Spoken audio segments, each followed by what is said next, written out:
कैसे हो आप सभी। एक और नई वीडियो में आप सभी का वेलकम है। आज है धनतेरस, तो आप सभी को धनतेरस की बहुत सारी शुभकामनाएं। और आज मैं करने जा रही हूँ दिवाली की सफाई। तो कुछ मेरी बाकी रह गई थी, ऑलमोस्ट मैंने सारे कमरों की कर ली है, बस मेरा लास्ट किचन का रह गया था और वो बिना किसी के हेल्प के होता नहीं। तो मैंने आज अपने हेल्प के लिए मंगवाया है किसी को। तो ये है मेरी आंटी के लड़के जिनको मैंने अपनी हेल्प के लिए बुलाया था। वैसे ये मेरे देवर ही लगते हैं, हमारे यहाँ पे छोटा बड़ा कोई भी हो उनको देवर ही लगते हैं, भैया कह के बुलाया जाता है। तो मैंने सोच रखा था कि मैं किचन की सफाई जो है लास्ट में करूँगी एकदम एंड टाइम पर, बट थोड़ा सा ज़्यादा ही डिले हो गया और मेरा दिवाली का जो व्लॉग है वो भी बहुत लेट आ रहा है। बट कोई नहीं आया तो बहुत मैं सोची थी कि कब मैं इसको अपलोड कर पाऊँगी। बाकी जो मेरी दिवाली की सफाई है वो मैंने बहुत दिनों से पहले से स्टार्ट कर दिया था। करवा चौथ के बाद ही मैंने शुरू कर दी थी सफाई अपनी, क्योंकि हमारे जो गांव के जो घर है ना बहुत बड़े हैं। आप एक दिन में सफाई पूरी कर भी नहीं सकते, सिर्फ थक जाओगे पर सफाई कंप्लीट नहीं होगी। और मैंने सोच रखा था कि मुझे बिना थके अपने पूरे घर की सफाई करनी है दिवाली की, और मेरी हेल्प के लिए कोई भी नहीं था। मतलब सासू माँ की मेरी अभी आँख का ऑपरेशन हुआ है, आप मेरे शॉर्ट्स और व्लॉग में देखा होगा। तो उनको धूल मिट्टी से डॉक्टर ने बहुत दूर कहा है रहने के लिए, तो वो धूल मिट्टी के पास आती भी नहीं है। तो मुझे दोनों बच्चे भी देखने हैं और साथ में घर भी देखना है, सासू माँ को भी देखना है।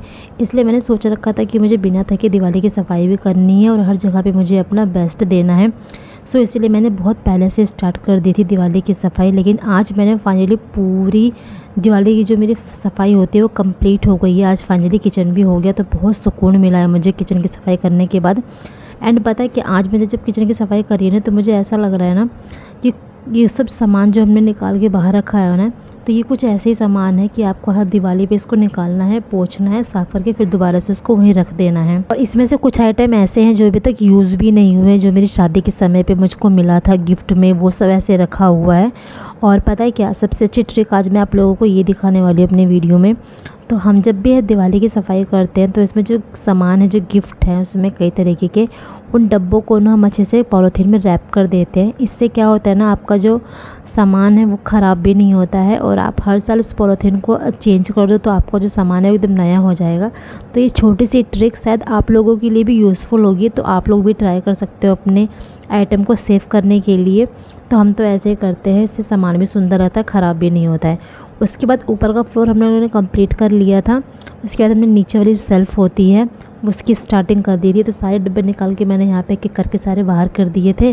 और मम्मी को धूल मिट्टी में जाना नहीं था, तो उन्होंने बैठ के आराम से सारे डब्बों को अच्छे से क्लीन कर दिया था, साफ़ कर दिया था। आज की किचन की सफाई करने का मेरा ये मोटिवेशन था कि मुझे आज ने अपनी सफाई पूरी कंप्लीट करनी है, बिना थके करनी है।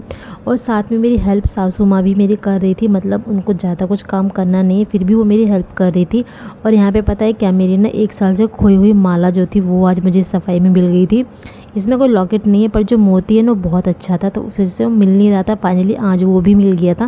तो सारे डब्बों को मैंने बाहर निकाल के रख दिया था। उसके बाद जो भी जाले वाले थे टांड पे, वो सब मैंने साफ़ कर दिया था।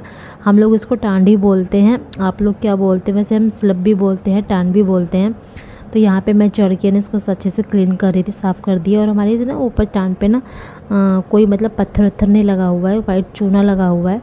इसकी वजह से ना बहुत गंदा गंदा सा दिख रहा था, तो मैंने इसको अच्छे से टॉवल से पोंछ दिया था। फिर इस पर मैंने अच्छे से न्यूज़पेपर बिछा लिया और धीरे धीरे सारे मेरे किचन की जो सफाई थी वो क्लीन हो गई थी। अब आए थे डब्बे क्लीन करने के लिए, तो यहाँ पे मम्मी अच्छे से डब्बों को पोंछ रही थी और सूखे कपड़े से जो ये भैया हैं इनको अच्छे से डब्बे से पोंछ रहे थे। और जो मेरा बच्चा कुचा काम था वो मैं किचन में कर रही थी, जैसे कि पेपर बिछाना, उनको अच्छे से वहाँ पर उसको सेट कर देना।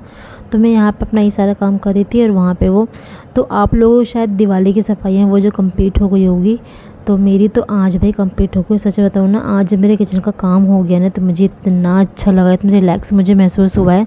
और नहीं तो पता है क्या लगता है कि यार अभी तो सफाई रह गई है, अभी सफाई रह गई, ये सब दिमाग में चलता रहता है। और पता है फिर ऊपर से टेंशन भी होती है। तो आज मैं टेंशन फ्री हो गई हूँ। तो ऊपर वाला फ्लोर भी कम्प्लीट हो गया। एंड आप देख लो इतना स्लिप है हमारे इस किचन में, छोटे से किचन में कितनी सारी स्लिप है कि मुझे कम से कम 2.5 घंटा लग गया था। हम लोग 3 लोग थे सफाई करने में, फिर भी मुझे 2.5 घंटा लग गया था। तो यहाँ पे जो नीचे वाले फ्लोर पे हमारी टाइल लगी हुई है, तो उसको मैंने अच्छे से साफ़ कर लिया था। वैसे वो डेली मेरा डेली का काम रहता है, किचन में जो इतनी टाइल्स होती हैं ना वो मैं डेली साफ़ करती हूँ। इससे क्या होता है ना कि आपकी टाइल्स गंदी नहीं होती है। जब आप कभी उसको साफ़ नहीं करोगे ना, फिर एक दिन साफ़ करोगे तो आपको बहुत ज़्यादा मेहनत लगती है। अगर आप डेली इसको साफ़ करोगे तो आपको गंदा भी नहीं होगा। मैं यहाँ सफाई कर रही हूँ और मेरे हस्बैंड यहाँ पर घोड़े बेच के सो रहे हैं। ऐसे किसी के हस्बैंड देखे हैं सफाई करते समय? हस्बैंड लोगों का यही हाल होता है। देखिए, ये देखिए मेरे कुंभकर्ण पति जी सो रहे हैं। मैंने इनसे कहा था कि मेरे किचन में हेल्प करवा देना, और ये यहाँ आके सो गए हैं। ओ मज़े से सो रहे हैं, अकेले अकेले सफाई में लगी पड़ी हूँ मैं, ना हेल्प करवा दूँ आके। और ये है मेरे ससुराल का रूम। तो ये मेरे मम्मी पापा का रूम है, इसके बराबर में ही मेरा वाला रूम है। तो इन दोनों की सफाई मैंने पहले ही कर लिया था, और डेली भी होती रहती है। नीचे फ्लोर की सफाई तो डेली ही होती है। बाकी जो छोटे मोटे जाले होते हैं जो नीचे रहते हैं वो मैं डेली में साफ़ कर ही रही हूँ, जिससे कि दिवाली तक फिर से जाले ना लग जाए। और क्योंकि मैंने पहले कर दिए थे, थोड़ा मुझे लग रहा था कहीं से जाले ना लग जाए। और ऐसा नहीं है ना कि मैं अपने कमरों को ना फैला के नहीं रखती हूँ। ऐसा नहीं कि मैं किचन की सफाई कर रही हूँ तो मैंने कमरे भी अपने पूरा फैला के रख रखा है, ऐसा मैं बिल्कुल नहीं करती हूँ। जितने एरिया में मैं सफाई करती हूँ सिर्फ मैं उतना एरिया ही फैला के रखती हूँ। इससे क्या रहता है ना कि आपको टेंशन भी नहीं होती है कि आपका यहाँ भी फैला हुआ है फिर वहाँ भी फैला हुआ है, तो पहले आपको यहाँ का काम करना है फिर आपको वहाँ का भी करना है। इससे ना दिमाग में टेंशन रहती है और काम भी अच्छे से नहीं होता है, फैला रहता है। तो फाइनली मेरा जो किचन है वो एकदम से क्लीन हो गया है, और क्लीन होने के बाद वो कुछ ऐसा लग रहा है, देखो आप देख लो, बहुत अच्छा लग रहा था। आई नो, मुझे पता है कि मेरा किचन थोड़ा सा मॉड्यूलर नहीं है, बिल्कुल भी मॉड्यूलर नहीं है। वो इसलिए ऐसा है ना कि हमारे गांव में है और फिर वहाँ पे इतना अभी नहीं है कि आपको पूरा मॉड्यूलर किचन मिलेगा। तो भी मेरी सासू माँ का अरेंज किया हुआ है। मैं इसमें कुछ भी छेड़खानी करती नहीं हूँ, ना मैं करना चाहती हूँ। वो सब कुछ अपने अकॉर्डिंग से रखती है। तो बाकी जब मेरा अपना खुद का घर होगा तब मैं उसको अपने हिसाब से अपने अकॉर्डिंग से उसको मैनेज करके रखूँगी। उसके बाद फिर मैंने सबसे पहले मैंने सारा काम ख़त्म करने के बाद सबसे पहले मैं नहाई थी, क्योंकि ना इतना ज़्यादा डस्ट हो गया था मेरे बालों पे, मेरी पूरी बॉडी पे।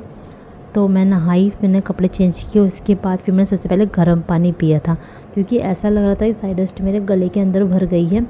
और उसके बाद मैंने पानी पिया गर्म। फिर मैंने काली चाय बनाई थी सबके लिए नींबू डालकर। मैंने अब खुद के लिए भी पिया, मैंने मम्मी को भी दिया था, पापा को भी दिया, और यहाँ पे बैठ के हम सब लोगों ने चाय एंजॉय किया, मैंने भी पिया। तो बस मैं वीडियो को यहीं पे एंड कर रही हूँ। आई होप आप लोगों को वीडियो पसंद आया होगा। पसंद आया हो तो वीडियो को लाइक कर देना, सब्सक्राइब कर लेना। चैनल पर नए हो तो चैनल को सब्सक्राइब जरूर कर लेना यार। मिलते हैं एक नेक्स्ट वीडियो में, नेक्स्ट ब्लॉग के साथ, नेक्स्ट नई उम्मीदों के साथ, नए सपनों के साथ। Okay, bye bye.